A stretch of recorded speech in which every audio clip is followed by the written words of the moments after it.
1960-70 के दशक में जनसंख्या तेजी से बढ़ने के कारण भोज्य पदार्थों की पर्याप्त मात्रा में उत्पादन को ध्यान में रखते हुए पुराने एवं पारंपरिक कृषि व्यवहारों की जगह पर आधुनिक तकनीकी एवं उन्नत किस्म के बीजों के प्रयोग से उत्पादन में काफ़ी वृद्धि हुई, जिसे हरित क्रांति कहा गया। इस क्रांति के जनक नॉर्मन बोरलैग थे, जिन्होंने 1970 में इस क्रांति में असाधारण योगदान के लिए नोबेल का शांति पुरस्कार दिया गया। भारत में हरित क्रांति छठे दशक के मध्य में उच्च उपज वाली बीजों, रासायनिक खाद, नवीन तकनीक के प्रयोग से हरित क्रांति आई। हरित क्रांति के प्रभाव से खासकर गेहूं के पैदावार में काफ़ी वृद्धि हुई। इसके अलावा गन्ना, मक्का, बाजरा आदि में प्रति हेक्टेयर उत्पादन एवं कुल उत्पादन में काफ़ी अच्छी वृद्धि देखने को मिला। चर्चा करें तो गेहूं में 2.5 गुना, धान में 3 गुना, मक्का में 3.5 गुना एवं बाजरा में 55 गुना वृद्धि हुई है। परंतु इस प्रथम चरण के हरित क्रांति में कुछ कमजोरियां नजर आई, जैसे मुख्यतः सिंचाई वाले क्षेत्र उत्तर पश्चिम भारत ज़्यादा लाभान्वित हुआ और बड़े किसान तक ही लाभ सीमित रहा। छोटे एवं सीमांत किसान को लाभ नहीं मिला और कुछ खास फसल पर ही ज़्यादा उत्पादन वृद्धि देखने को मिला, जबकि दलहनी फसल के उत्पादन में कोई वृद्धि नहीं हुआ। काफ़ी पंचवर्षीय योजना का मध्यावधि 1987 में दूसरी सदाबहार हरित क्रांति का शुरुआत सिंचाई युक्त 14 राज्यों के 169 जिलों में हुआ, जिसमें प्रादेशिक असमानता को खत्म करते हुए चावल, मोटे अनाज, दलहन एवं खाद्य तेलों का उत्पादन में बढ़ावा देने पर जोर दिया गया है। अब चर्चा करते हैं श्वेत क्रांति या ऑपरेशन फ्लड।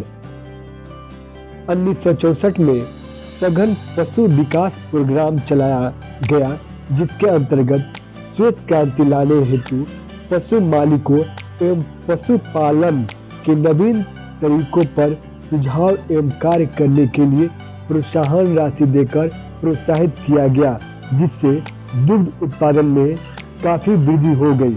इसे ही श्वेत क्रांति या ऑपरेशन फ्लड कहा जाता है। इस क्रांति के जनक डॉक्टर वर्गीज कुरियन महोदय थे। इसे मिल्क मैन के नाम से भी जाना जाता है। ऑपरेशन फ्लड विश्व का सबसे बड़ा समन्वित डेयरी विकास कार्यक्रम है, जो वर्ष 1970 में राष्ट्रीय डेयरी विकास बोर्ड ने प्रारंभ किया था, जिसने सफलतापूर्वक 3 चरण पूरे कर लिए हैं। ऑपरेशन फ्लड के कारण ही भारत में प्रति व्यक्ति दूध की दैनिक खपत 245 ग्राम हो गई है, जबकि सर्वाधिक 800 ग्राम पंजाब में और पूर्वोत्तर राज्यों में न्यूनतम 20 ग्राम प्रति व्यक्ति है। अगर विदेशों की बात करें तो अमेरिका में प्रति व्यक्ति 900 ग्राम दूध उपलब्ध हो पाती है। विश्व में दुग्ध उत्पादन में सबसे अधिक पशु के मामले में भारत का प्रथम स्थान है। श्वेत क्रांति मुख्य रूप से गुजरात, हरियाणा, महाराष्ट्र, आंध्र प्रदेश में सफल रही है, जबकि बिहार, झारखंड, उड़ीसा आदि राज्यों में इस क्षेत्र में तेजी से कदम बढ़ा रहा है। अब चर्चा करते हैं विभिन्न सी क्रांतियों के बारे में। रजत क्रांति। रजत क्रांति या सिल्वर रेवोल्यूशन। इस क्रांति में मुर्गी एवं अंडे के उत्पादन में बढ़ोतरी करने पर जोर दिया गया है। इसके जनक वासुदेव राय जी थे। श्वेत क्रांति दुग्ध उत्पादन में बढ़ावा देने के लिए इसे लाया गया। इसके जनक वर्गीज कुरियन थे। हरित क्रांति फसलों के उत्पादन में बढ़ोतरी के लिए लाया गया। इसके जनक स्वामीनाथन जी थे। लाल क्रांति टमाटर एवं मांस उत्पादन में बढ़ोतरी के लिए लाया गया था। इसके जनक विशाल तिवारी जी थे। पीली क्रांति तिलहन उत्पादन में वृद्धि हेतु लाया गया था। इसका जनक सोमपुत्रोदा थे। नीली क्रांति मत्स्य उत्पादन, मछुआरे की दशा में सुधार एवं नदी एवं समुद्र की सफाई हेतु चलाया गया क्रांति था। इसके जनक डॉक्टर अरुण कृष्णन थे। गोल्डन या सुनहरी क्रांति, यह क्रांति फलों एवं शहद के उत्पादन में वृद्धि के लिए लाया गया था। इसके जनक निरपेक्ष तेज थे। गुलाबी क्रांति प्याज एवं झींगा के उत्पादन में बढ़ोतरी हेतु लाया गया था। इसके जनक दुर्गेश पटेल थे। भूरा क्रांति, यह क्रांति उर्वरक की पैदावार में बढ़ोतरी के लिए लाया गया था। इसके जनक हीरालाल चौधरी है। अब आती है सप्तरंगी या इंद्रधनुषी क्रांति।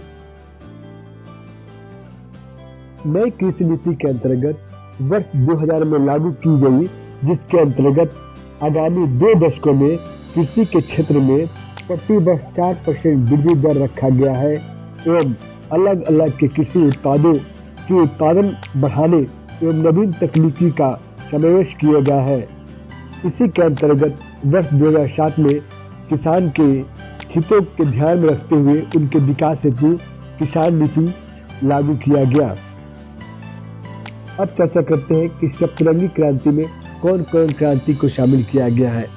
सप्तरंगी क्रांति में श्वेत क्रांति, हरित क्रांति, लाल क्रांति, भूरी क्रांति, नीली क्रांति, गोल्डन क्रांति, रजत क्रांति, पीली क्रांति, गुलाबी क्रांति और खदान श्रृंखला क्रांति आती है। अब कैसे याद करें, इन क्रांतियों के जनक का नाम कैसे याद करें।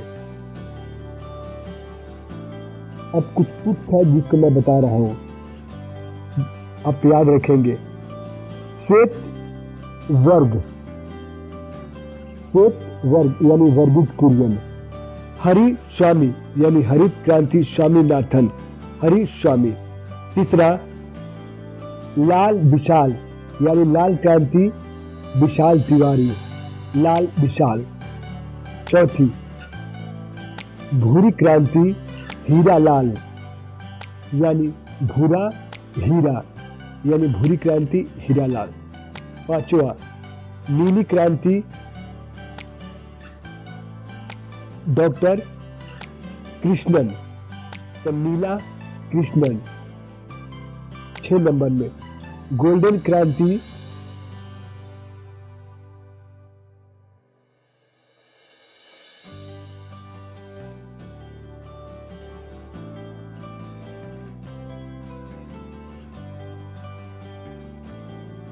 निरपेक्ष तेज यानी गोल्डन क्रांति तेज, नाम याद रखें, गोल्डन तेज।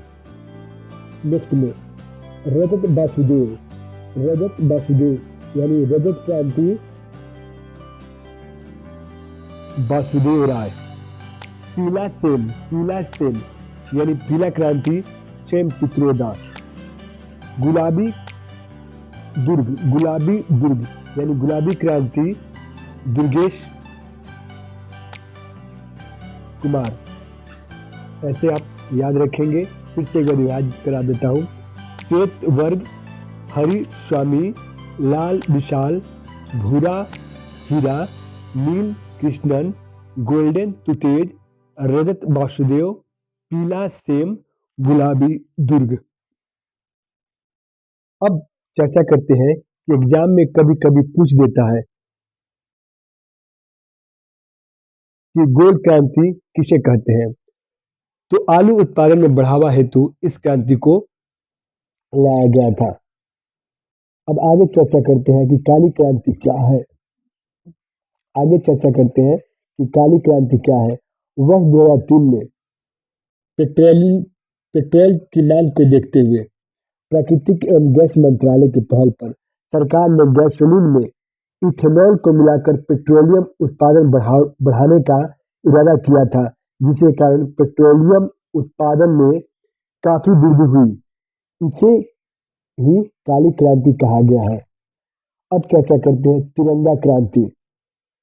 भारतीय राष्ट्रीय झंडा का उल्लेख करते हुए तीन ऐसे क्षेत्र हैं जिस पर भारत का सबसे अधिक ध्यान देने की जरूरत है ताकि भारत विकास की पथ पर आगे बढ़े। केसरिया रंग, सौर ऊर्जा एवं अन्य अक्षय ऊर्जा के स्रोतों को खोजना एवं विकसित करना। सफेद रंग, श्वेत क्रांति यानी दुग्ध उत्पादन में बढ़ोतरी लाना। हरा रंग, सदाबहार क्रांति यानी दूसरा हरित क्रांति लाना। कुल मिलाकर हम लोग क्रांतियों के बारे में पढ़े। ये क्रांति हमारे भारत को वर्ष 2047 तक विकसित भारत बनाने में सहयोग करेगी, जिसमें हम सबों की सहभागिता एवं योगदान जरूरी है।